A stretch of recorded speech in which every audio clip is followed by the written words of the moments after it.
This is Newsday on the BBC. I'm Rico Hizon in Singapore. I'm Babita Sharma in London. Well, let's get more now on the situation in Syria. Refugees fleeing Homs are telling the BBC that government forces are carrying out atrocities in the formerly rebel-held district of Bab el-Amr. Well, with more on this, I'm joined by Sakar Al-Makhadhi, who's a journalist and Syria analyst, and splits his time between London and Damascus. Thank you very much for joining us and welcome to BBC News. Good morning. You've heard of and you've seen the reports by my colleague Paul Wood on the outskirts of Homs. Are what we are hearing the same reports that you're getting from your sources inside Syria?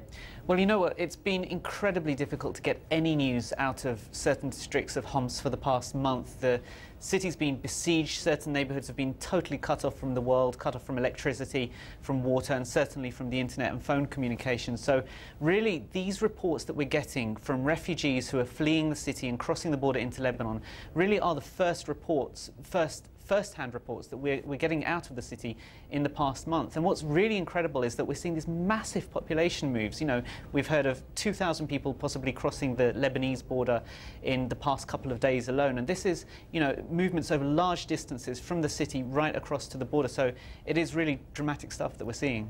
There has been intense international criticism of President Assad in blocking humanitarian access to these conflict zones. We now know that Baroness Amos is travelling there next Wednesday. The former UN Secretary General Kofi Annan is there this weekend. Is that significant, do you think? Does that show the fact that he is hoping to change international perception of what is going on in his country? I think the important move was not by letting them in, but by the pressure that he received from Russia and China to let in the UN representatives, because, of course, Russia and China have been firmly standing by President Bashar al-Assad all through this crisis. They agreed to sign up to this press statement in the UN Security Council a few days ago, which called on Syria to allow in the UN to see what was going on, to have these humanitarian talks. So I think that's the interesting thing. And of course, what we've got to remember is that the international community has ruled out any kind of military intervention. It's been doing that and it's still doing that. Well, yeah, it's interesting you say that, because I wanted to ask you about that, because, you know, a few hours ago, Senator John McCain has openly said that he thinks that America should lead the world in airstrikes under the umbrella of protecting the Syrian people. That defence, the same almost proposal that was mentioned in the UN Security Council for military intervention in Libya. Yeah. Now that that opinion is out there by someone as high profile as himself, do you think this will gather any kind of momentum? No, I don't think so. I think, you know, Senator John McCain is right at the fringe of international opinion. He doesn't represent anyone but himself. I think the interesting thing is that the Syrian National Council, which is... But his sentiment, though, do you think that that is gathering momentum, that people are now thinking, you know, this is bad, the reports that we're getting, something needs to be done, perhaps military intervention is the answer. Do you think there's any credibility to that? I don't think there's going to be any momentum to that. I mean, people have been talking about it in the West, sure, but in the political leadership, no, it hasn't been talked about.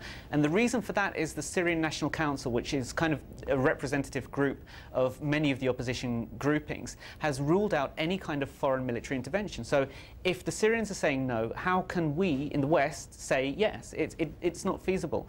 And I think John McCain is saying this. Why is he saying it now? Why wasn't he saying it 6 months ago? Why wasn't he saying it a month ago when this besiegement of Bab el-Amr started? I think the reason is because Benjamin Netanyahu has made this speech in the States, because he's in the States.